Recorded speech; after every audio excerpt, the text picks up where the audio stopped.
Coming up, I take things back to basics, looking at all of the current operations and experiences offered at all 4 theme parks at Walt Disney World.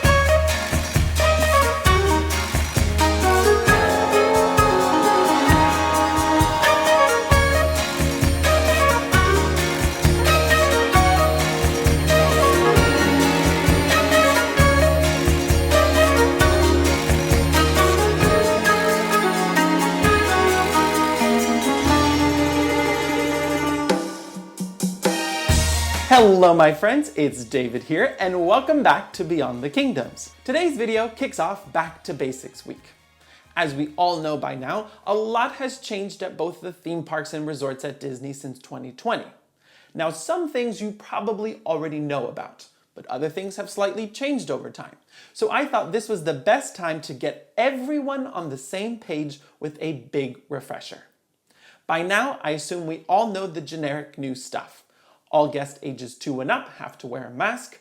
Temperature screenings will take place before you enter each and every park.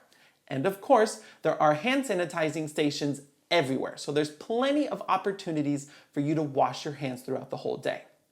But you may be wondering, how do other things work, like physical distancing on attractions? What restaurants are open? What about Fast Pass? Well, do not worry, because all questions will be answered in this video and throughout the rest of the week.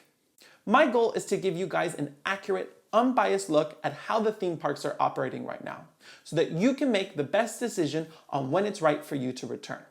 So as you can tell, we've got a lot to cover today. So let's kick things off with one major new element, theme park reservations. When the parks reopened in July of 2020, Disney implemented a new system to control the amount of guests allowed into the parks. Originally, Disney was keeping parks at 35% capacity to enforce some of the new safety precautions. But overall, theme park reservations are designed to maintain park capacity limits right now. Now, how this works is simple. Once you have some sort of ticket purchased and it's linked to your account, you can go to Disney's website and book a theme park reservation for the day you want to visit. 1 park per day, that's the rule. Park hopping is offered again, but I will discuss that later. There are essentially 3 pools that theme park reservations are pulled from. There is 1 set of reservations for resort guests who either have tickets or annual passes. There's a pool just for ticket holders staying off property, and finally 1 for pass holders, either staying off property or locals simply without hotel reservations at all.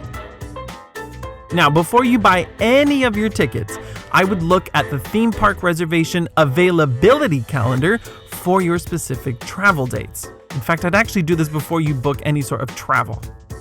To see this calendar, click the link provided in the description box below, and if you're watching this on your TV, simply go to the URL address you see on the screen now.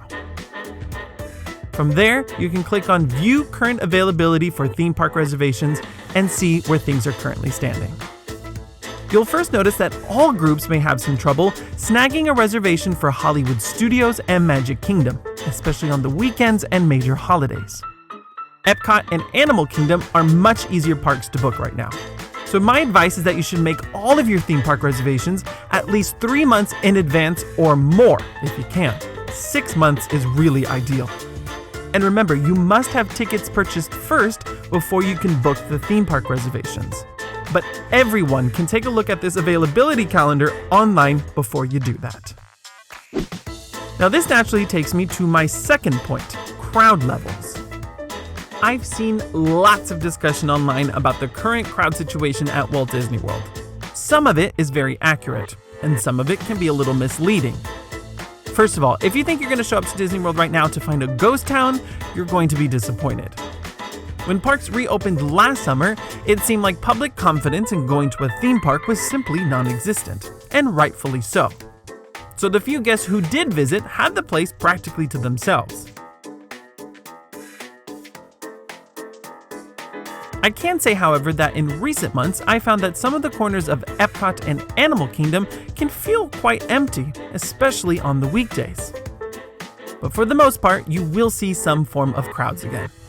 However, in my opinion, crowds are still lower than normal, and there's much more of a noticeable swing from the weekend crowds to the weekdays. Some parks also feel different in terms of crowds due to their size and popularity. Magic Kingdom, believe it or not, is the smallest park at Walt Disney World, but it has the most attractions, and of course, it's the most popular. So this one will feel pretty busy no matter what day you go.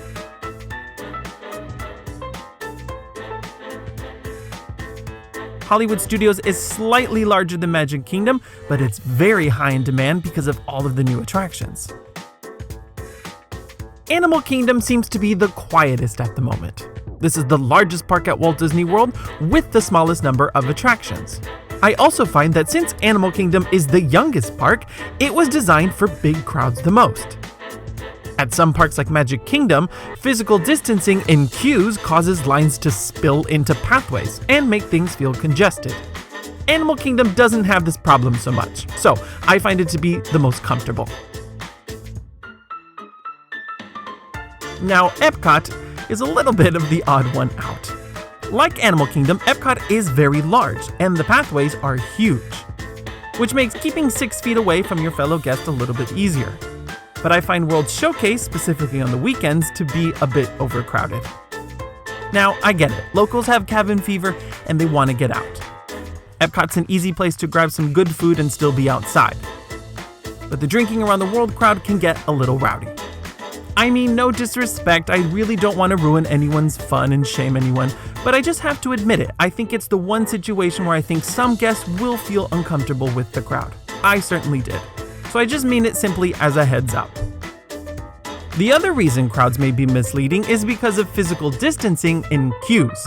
Point number 3.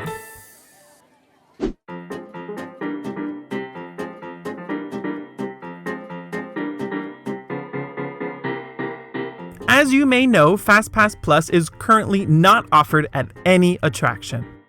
Although Rider Switch and Disney's Disability Access Service, also known as DAS, is available.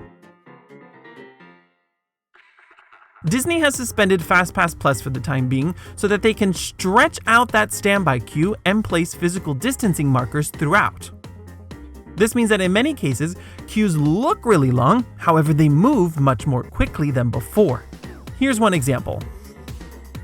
Over at Peter Pan's Flight, an extremely popular attraction at Magic Kingdom, the standby queue can now easily extend out of the building, down the path, and zigzag inside Columbia Harbor House. Crazy, I know. Now, in the days before the pandemic, this attraction would easily see a 70 to 90 minute wait time, but the queue would be maintained inside and hidden away from view. So when one sees a line now backed up all the way to a quick service restaurant in an adjacent land, they may worry. This is exactly what I encountered several times. I started my wait in Columbia Harbor House, but I only waited 20 minutes. I timed it, in fact, trust me. So you almost have to throw out everything you previously knew about Disney's wait times. You now have to consider, how does removing FastPass Plus improve the wait time? But how does physical distancing in ride vehicles counter that? In the case of Peter Pan, this standby queue was shorter than usual because rider capacity is the same as it's always been. Each travel party gets their own flying pirate ship. And since the ride vehicles maintain good space throughout the entire attraction, every single vehicle is used. So think about it, we're still pumping the same number of people on the ride, but there's no FastPass queue. That standby is moving much more quickly now. So don't let a line stretching to the Harbor House scare you. Trust the standby wait times posted, they are pretty accurate. And in most cases, they're actually overestimating the waits. So for the rest of the week, I will discuss this more at each park. I'll cover how certain attractions have adjusted rider capacity and where it affects the wait times. If you're still wondering how physical distancing works on certain attractions or shows, please feel free to leave a comment down below. Or just shoot me a question via social media. I'd be happy to answer questions as best as I can. But let's move on to some other updates around the parks in terms of shopping, dining, and transportation. Changes to public transportation around Walt Disney World calls for a whole video on its own, and I will be doing that very soon. But here's a brief overview to some changes. Whether you're traveling on a bus, a boat, the monorail, or the Skyliner, you will once again see physical distancing when you wait in line and aboard your magical vehicles to the parks. For example, the ferry boat to the Magic Kingdom from the TTC has these small green dots on board for you to stand on. That way everyone maintains at least 6 feet during their journey. The express monorail to the Magic Kingdom has installed barriers within cars to increase the number of passengers that can board at once. But I did notice that the resort line has less intrusive barriers, and guests are seated a little further apart. I guess that's because less people just tend to travel on this specific line. The only significant change I want to highlight in regards to the monorail is the Epcot line, which is currently not running. Like the monorail, the buses also have barriers on them now to establish numbered sections for each travel party. Before boarding, your driver will assign you with a number to sit at. And then we have Disney's newest transportation system, the Skyliner. Here, cast members simply place each travel party in their own gondola. This makes traveling to Hollywood Studios and Epcot nice and quiet for everyone to enjoy. In fact, now more than ever, I find that Disney's transportation to the parks is the best way to go over using your own car. If you're staying off property and simply have no choice but to drive to the parks, there are a few things to know. Cast members don't let cars into the parking lots quite as early as they used to. I found that the parking lots open only an hour before official park opening times. And once you do park your car, you must know that Disney is not offering that normal complimentary tram service to the park gate right now. So if you don't rope drop and you arrive a little bit later, you may have a bigger walk to the turnstiles. Now, preferred parking is still available and will eliminate this problem, but it's a little expensive, at $45 to $50 a day. And this is really important to know if you're park hopping with your own vehicle. And yes, park hopping is available now, so let's do a little side quick tip.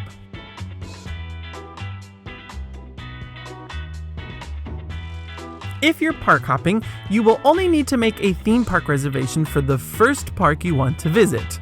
Then, after 2 p.m., you can hop to any other park you want without having to book a second theme park reservation. You just show up. The catch is that you must enter that first park you reserved for before traveling to your second park. So let's say on any given day you want to start at Animal Kingdom, then jump on over to Epcot after 2. You only have to book a theme park reservation for Animal Kingdom, and you must enter that park before going over to Epcot. And of course, if your second park reaches capacity, Disney can turn you away, but that seems to be pretty rare right now. So my overall tip with transportation is to definitely use Disney's free services as much as you can. The absence of trams leaves latecomers and park hoppers with an extreme disadvantage. And like I always say, if you're gonna rope drop, make sure you do it properly. Try and catch that first bus of the day so you can be well ahead of the pack.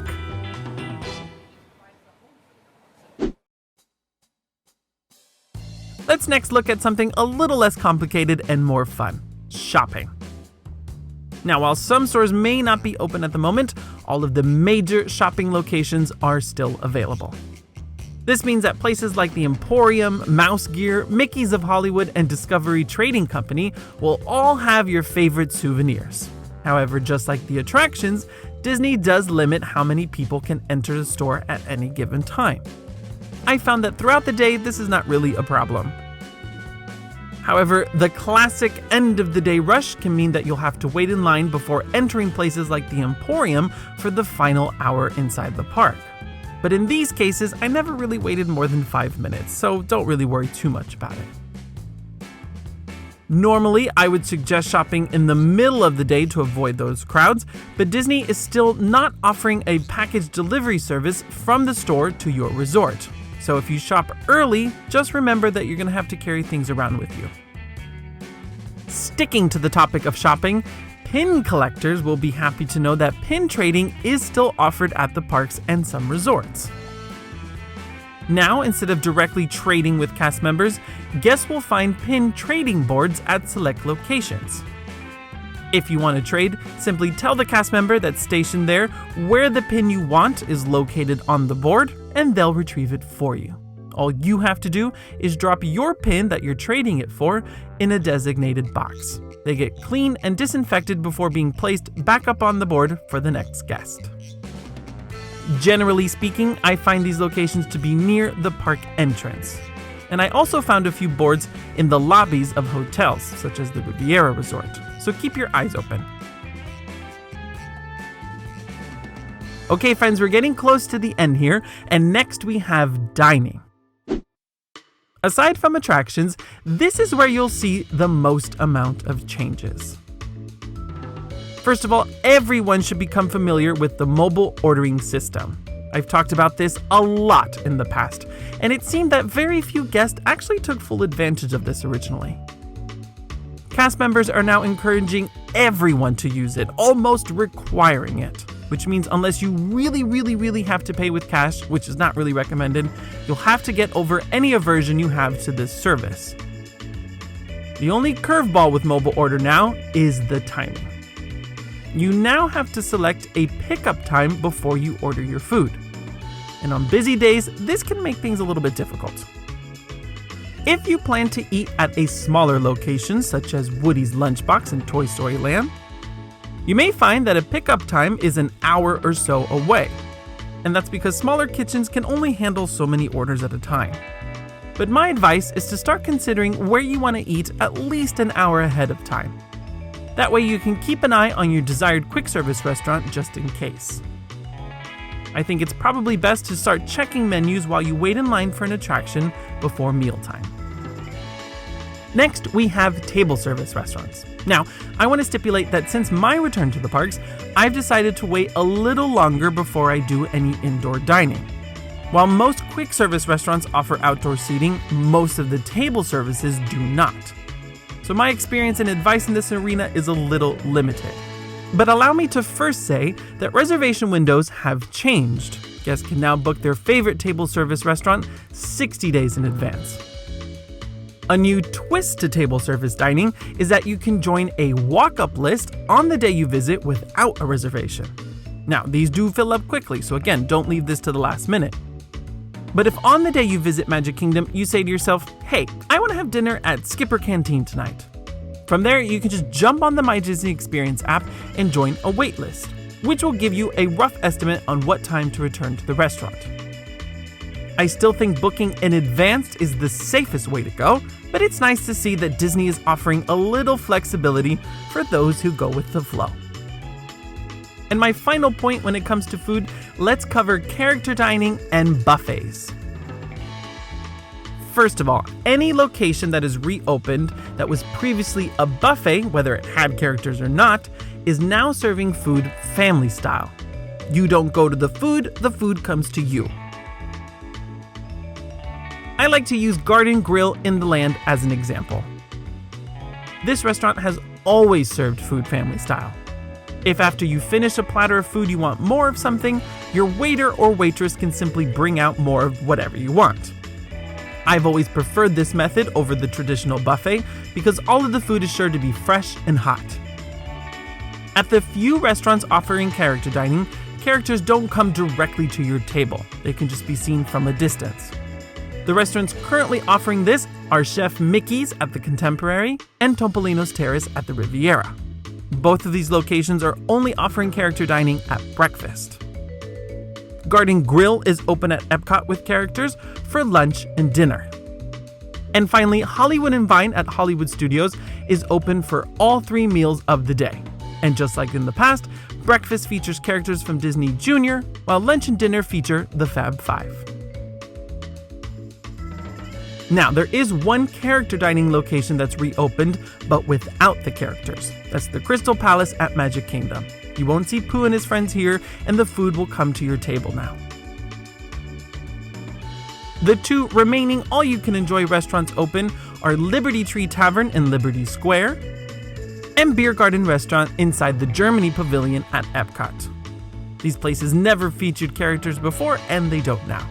They're simply the only other opportunities to enjoy an all-you-can-eat situation at Disney. But I'm sure in the coming months, more buffets and character restaurants will slowly reopen, so stay tuned for more updates. And finally, for my last topic today, since we just touched on it, let's talk about characters and entertainment. When the parks reopened in 2020, there was a certain deal breaker that kept some fans away, and I can't really say that I blame them. Back then and to this day, there are no official meet and greets, parades, or nighttime spectaculars like fireworks happening.